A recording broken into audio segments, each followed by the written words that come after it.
সিয়াম ছাড়া এতেকাপ চলে না, জুমা মসজিদ ছাড়া এতেকাপ চলে না। এতেকাপ রমজানের শেষ দশক বা রমজানের শেষ 20 দিন চলে। এর অর্থ এই নয় যে একদিন এতেকাপ চলে, এর অর্থ এই নয় যে 3 দিন এতেকাপ চলে, এর অর্থ এই নয় যে ইচ্ছা মতো এতেকাপ চলে, এর অর্থ এই নয় যে 12 মাস এতেকাপ চলে। কোনো মাসই এভাবে এতেকাপ চলে না। সিয়াম ছাড়া এতেকাপ চলে না, জুমা মসজিদ ছাড়া এতেকাপ চলে না। এতেকাপ রমজানের শেষ দশক বা রমজানের শেষ 20 দিন চলে মানুষের ইচ্ছায়। রমজান মাসে ইবাদত হিসাবে একটি গুরুত্বপূর্ণ ইবাদতের পদ্ধতি আছে, তা হলো ইতিকাফ।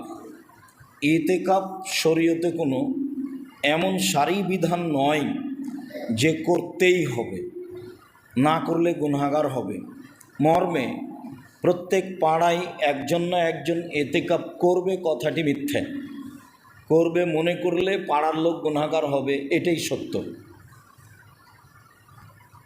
ইতিকাফ করলে এত নেকি হবে এ কথা নয়, ইতিকাফ করলে মানুষ গুনাহগার হবে এ কথা নয়।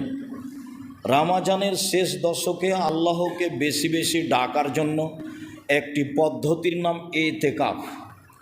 আরবি শব্দ আখ থেকে বের হয়েছে, যার অর্থ হলো নিজেকে বিরত রাখা। ইতিকাফ ইবাদতের জন্য নিজেকে বিরত রাখা। ইতিকাফ ফরজ বিধান নয়, তবে ইতিকাফ করতে চাইলে তার কিছু নিয়ম পদ্ধতি আছে। আয়েশা রাদিয়াল্লাহু তাআলা আনহা বলেন, রাসূল সাল্লাল্লাহু আলাইহি সাল্লামের কথাই বোঝা যায় যে as-সুন্নাতু লিল মুতাকিফ, ইতিকাফকারীর জন্য সুন্নাত হচ্ছে যে আল্লাহ ইয়াউদা জানাজা, আল্লাহ ইয়াশহাদা জানাজা, কোনো জানাজায় উপস্থিত হতে পাবে না, অথচ জানাজায় যেতে হবে, এটা জরুরি বিধান। ওয়ালা ইয়াউদা মারিদা, কোনো অসুস্থ ব্যক্তিকে দেখতে যেতে পাবে না, অথচ একটা অসুস্থ ব্যক্তিকে দেখতে যেতে হবে, এইটা জরুরি বিধান। ফলাফলে আল্লাহর নবী বলেছেন, কেউ যদি সকালে অসুস্থ মানুষকে দেখতে যায় তাহলে সন্ধ্যা পর্যন্ত 70,000 ফেরেশতা তার জন্য আল্লাহর দরবারে ক্ষমা চায়। কেউ যদি একটা জানাজায় উপস্থিত হয় তাহলে মাটি দেওয়া পর্যন্ত থাকলে 2 কেরাত সমান নেকি হয়। 1 কেরাত সমান উহুদ পাহাড়, আর উহুদ পাহাড় হলো 4 কিলোমিটার প্রশস্ত, 8 কিলোমিটার লম্বা। নিচে কত আছে তা মানুষ জানে না। দুইটারই ফলাফলও অনেক, যেতে হবে এটাও জরুরি। আবার ইতিকাফ অবলম্বন করলে যেতে হবে না, যাওয়া যাবে না, এইটা বিধান। তৃতীয়, ওয়ালা এমাসা এমরাতান, স্ত্রী মিলনে যেতে পাবে না। 4, ওয়ালা ইউবাশিরাহা, তার সাথে শরীরের সাথে শরীর মিলাতে পাবে না। ওয়ালা এখরুজা লে হাজাতিন, কোনো প্রয়োজনে বাড়ি থেকে বের হতে, স্থান থেকে বের হতে পাবে না। ইল্লা লাবুদ্দা মিনহু, তবে যদি তার জরুরি কিছু প্রয়োজন হয়, পেশাব পায়খানা বা গোসল, এছাড়া তার স্থান ত্যাগ করতে পাবে না। এ কথা আয়েশা রাদিয়াল্লাহু তাআলা আনহা বলেন। তাতে তিনি বলেন, লা ইতিকাফা ইল্লা বিসিয়ামিন, সিয়াম রোজা ছাড়া ইতিকাফ চলে না। ওয়ালা ইতিকাফা ইল্লা ফি মসজিদিন জামে, জুমা মসজিদ ছাড়া ইতিকাফ চলে না। অক্তিয়া মসজিদে ইতিকাফ হবে না। মহিলাদের বাড়িতে বা মক্তবে ইতিকাফ হবে না। মহিলাদের জন্য যদি মসজিদে নিরাপদ জায়গা থাকে তাহলে জুমা মসজিদে আসতে হবে, অন্যথায় ইতিকাফ নেই। ফরজ বিধানই নেই।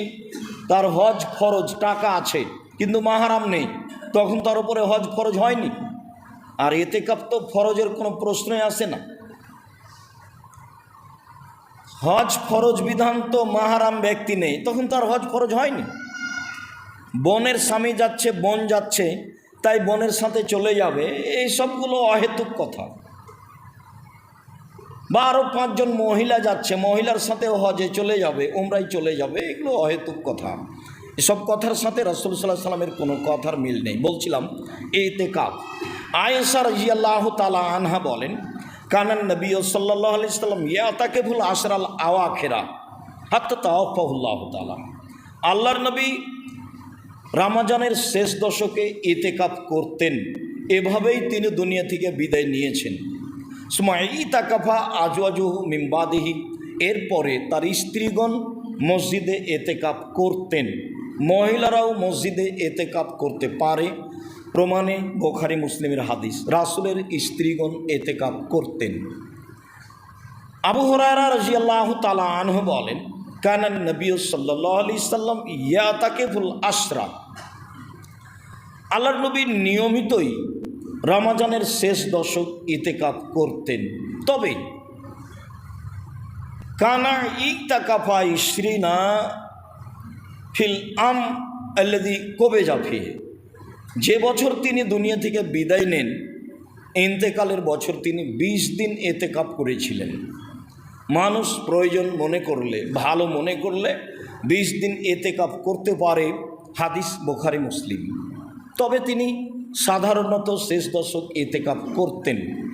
আব্দুল্লাহ ইবনে উমর রাদিয়াল্লাহু তাআলা আনহু বলেন, সাআলা উমর আন নবিয়্য, একদা উমর রাদিয়াল্লাহু তাআলা আনহু আল্লাহর নবীকে জিজ্ঞাসা করেছিলেন, আল্লাহর নবী, কুনতু নাজারতু লাইলাতান ফিল মসজিদিল হারাম ফিল জাহেলিয়া, জাহেলিয়াতের যুগে যখন আমরা মুসলমান হইনি, তখন আমি উমর কাবা ঘরে 1 রাত ইতিকাফ করব বলে মানত মেনেছিলাম।